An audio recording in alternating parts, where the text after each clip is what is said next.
जय हिंद दोस्तों। अभी हमारे देश के अंदर जो अग्निपथ योजना है, अग्निवीर है, इसके चर्चे काफी चलते हैं। सोशल मीडिया के ऊपर भी कोई भी ऐसा दिन नहीं है जिस दिन अग्निवीर या अग्निपथ के बारे में कोई वीडियो ना बने।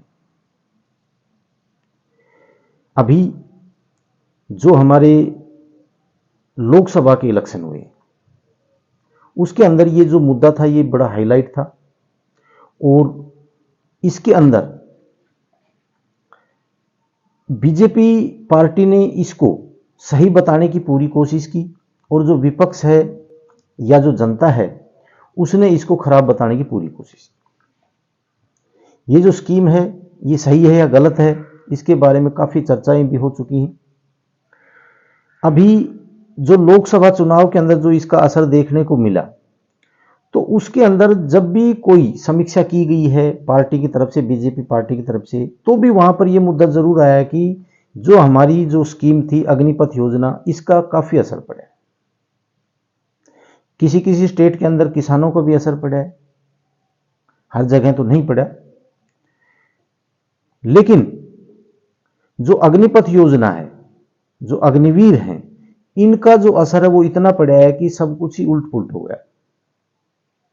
उल्ट पुल्ट हम इसको इसलिए मानते हैं, हालांकि बीजेपी जो पार्टी है वो आज सत्ता में है, लेकिन हम उल्ट पुल्ट इसलिए मानते हैं कि क्योंकि उनके इतना भरोसा था कि हम 400 पार जाएंगे, लेकिन उस 400 पार को रोकने के अंदर और बहुमत से भी नीचे लाने के अंदर इस अग्निपथ योजना का या इस अग्निवीर का जो स्कीम है इसका बहुत बड़ा हाथ है।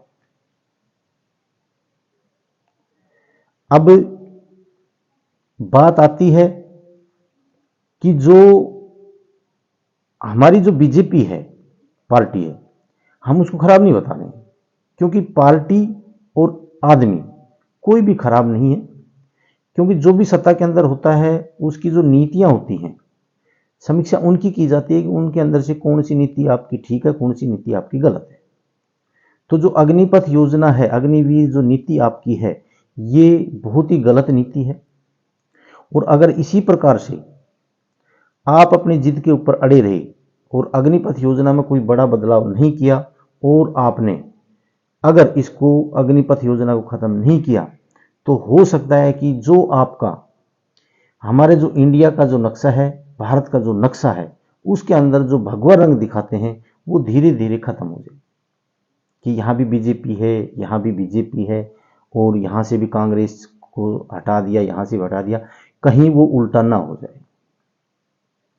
अब जो विधानसभा के अंदर जो इलेक्शन आ रहे हैं, इसके अंदर भी इस चीज का असर देखने को आपको मिलेगा। मैं जम्मू कश्मीर की तो बात शायद नहीं करूंगा, लेकिन हरियाणा के अंदर इसका असर फिर मिलेगा।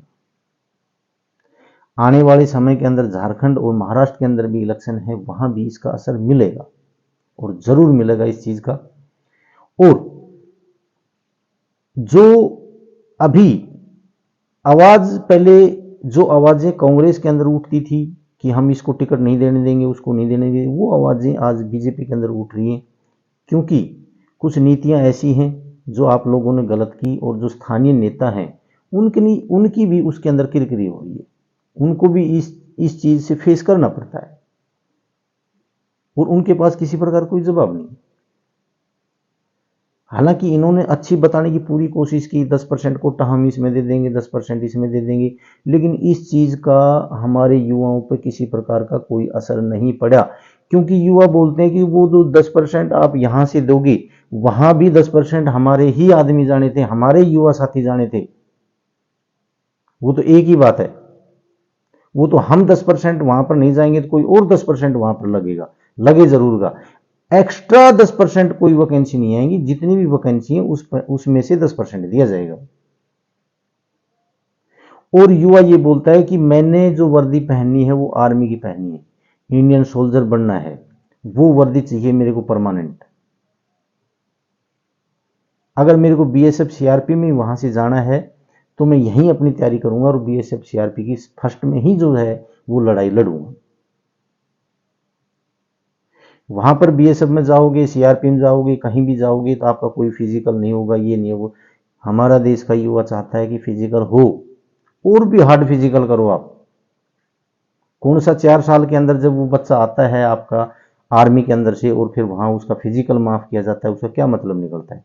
वो तो 4 साल बढ़िया ट्रेनिंग पे है, फिजिकल तो और टफ होकर आ रहा है उसका, उसको क्या दिक्कत है? फिजिकल में कोई दिक्कत नहीं है, ऐसी छूट से कोई मतलब नहीं है। तो मेरा कहने का मतलब ये है कि जो ये अग्निपथ योजना लगाई है, इसके अंदर या तो बहुत बड़े बदलाव जो करने पड़ेंगे, वो बहुत बड़े बड़े बदलाव करने पड़ेंगे, और वो बदलाव अगर करते हैं तो उसके बाद के अंदर सरकार यही सोचेगी कि इससे अच्छा तो इसको परमानेंट कर दिया जाए। जब उस चीज़ का कोई फायदा ही नहीं है, वो सारी चीज़ें हैं जो लागू अगर उनको हो जाएंगी तो फिर इसका कोई फायदा नहीं है, और इसको परमानेंट ही कर दिया जाए, और लास्ट में ये बातें निकल के आएंगी। तो आपने इस पर कमेंट ज़रूर करना है। अगर मेरी वीडियो आपको अच्छी लगी हो तो इसको लाइक, शेयर और सब्सक्राइब ज़रूर करना। जय हिंद, जय भारत।